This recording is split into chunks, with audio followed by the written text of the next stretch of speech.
The first thing you notice about The Sound of Metal is, as the title suggests, the sound. From loud blaring scenes of heavy metal to still and tranquil moments.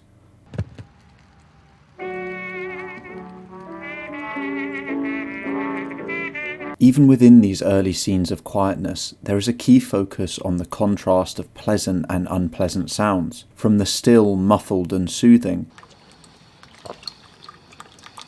to jarring mechanical noises.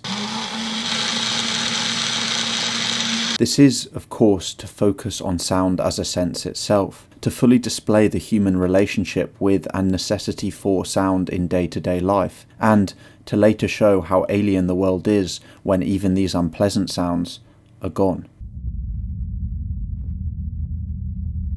The Sound of Metal is one of my favourite films of the past year, and one that I'm hoping wins big at the Oscars. Today I want to look at how The Sound of Metal thrives in its own silence, anchored by a fragile and credible performance by Riz Ahmed. Welcome to the film essay.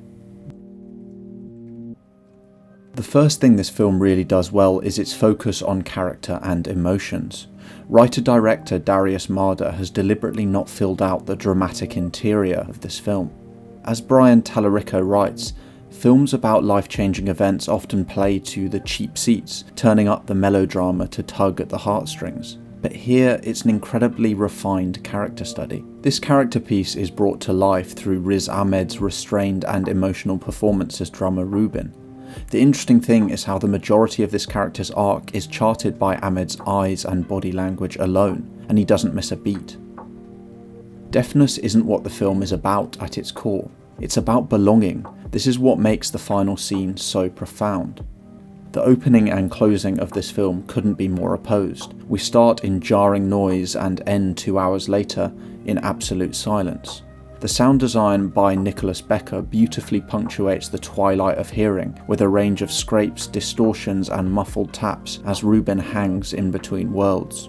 This heightens the viewer's sensory involvement in the narrative. Just take the scene where Ruben first goes to the doctor's office. First, we get the situation from Ruben's point of view.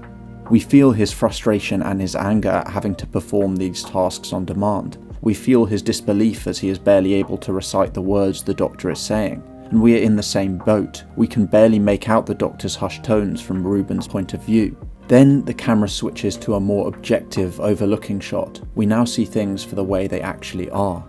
This causes our emotions to switch from mirroring the frustration and disbelief of Ruben to a tragic sense of empathy and sadness as we truly see how far his hearing has deteriorated and begin to fully comprehend the extent of the situation the character finds himself in. This brings me back to that final scene where silence is, for the first time, welcome, beautiful and noble. Throughout this incredibly quiet film, viewers have yearned for the same sound Ruben yearns for, yet by the end the jarring, distorted electrical sounds from the implants no longer compare to the bliss of silence. In the final seconds of the film, we see the extent of Ruben's character transformation. For the first time he truly belongs, and there is a humble sense of nobility and bravery in these few moments as he savours the silence and sees the colour rush back into a mechanical and grey world.